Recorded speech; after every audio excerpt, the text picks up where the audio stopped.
Okay next picture please. Wow, ఇంకొకళ్ళు కూడా అక్కడే కిందే కూర్చొని ఉన్నారు. వైష్ణవ్ తేజ్ కాదు, మాకు సైదుర్గ్ తేజ్. రామ్ చరణ్ గారు ఈవెంట్స్లో కనిపించినా ఎక్కడైనా పబ్లిక్ ప్లాట్ఫామ్స్లో చూసినా చాలా డిసిప్లిన్డ్గా ఉంటారు. మీ కజిన్స్తో ఎలా ఉంటారని కొంచెం ఆయన ఇంకొక యాంగిల్ చెప్పొద్దంటున్నారా? చెప్పొద్దంటున్నారు. చాలా పద్ధతిగా, చాలా అందరినీ కలుపుకొని ఉంటాడండి. ఏంటేంటి? చాలా పద్ధతిగా, చాలా ఆహ్లాదకరంగా, చాలా హ్యాపీనెస్తో ఉంటామండి మేము. అవునా? నిజంగా ఒక్కసారి మీరందరూ కలిసినప్పుడు ఇన్సిడెంట్ గుర్తు చేసుకోండి. ఏమైనా ఉంటే ఇప్పుడు పబ్లిక్లో చెప్తాడా? ఓకే, అయితే తర్వాత మనం ప్రైవేట్గా కలిసి మాట్లాడుకుందాం. Next picture please.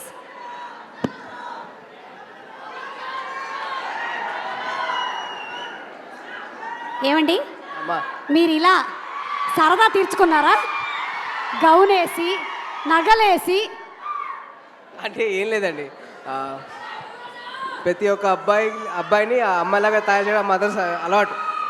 మా మదర్ ఎందుకు చేశారని చెప్పి అడిగితే, అరే ప్రతి ఒక్కళ్ళు అమ్మాయి కూడా ఉంటారు, సో అమ్మాయి నేను కూతురు చూసుకున్నాను, నీ కూడా అర్థం చేసుకోవాలి, బయట వాళ్ళ అమ్మాయిలు ఎలా రెస్పెక్ట్ చేయాలో నేర్చుకోవాలి, సో ఇలా చేశాను అని చెప్పారు.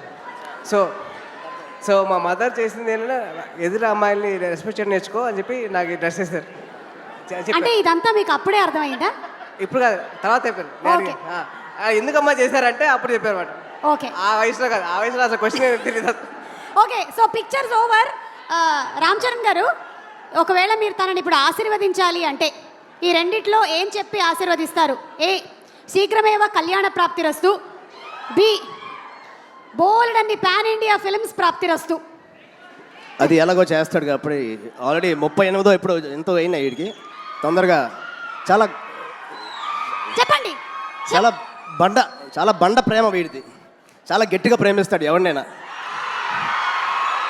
అది అది అది ఎక్కువ శాతం ఇప్పుడు అబ్బాయిలకే అవుతుంది, అమ్మాయిలు కూడా ఉంటే బాగుంటుంది. అంటే పెళ్ళి అనేది దీవించేశారుగా, అయిపోయింది బాబు. అట్లా అంటే అనుకోండి, అంతే అంతే. అక్కడ ఆల్రెడీ సంసార సాగరాన్ని ఈదుతున్నారు. ఇప్పుడు 41 రోజుల మాలలో ఉన్నారు స్వామి. ఓకే, ఏదైనా ఇప్పుడు మనం ఊచకోత గురించి మాట్లాడాం కాబట్టి ఏ టైంలో జనరలీ రామ్ చరణ్ గారి సరౌండింగ్స్లో ఉండకూడదు? అంటే ఊచకోత అంటే కోపం వచ్చే టైం. ఎప్పుడు లేదు, ఎప్పుడు హ్యాపీగా ఉంటాను. అవునా? చాలా వరకు ఉపాసన గారు చాలా కోపం అనేది చాలా తక్కువ అండి. నేను చూసినంత వరకు అయితే కోపం చాలా తక్కువ. అంటే అసలు ఇప్పుడు పైగా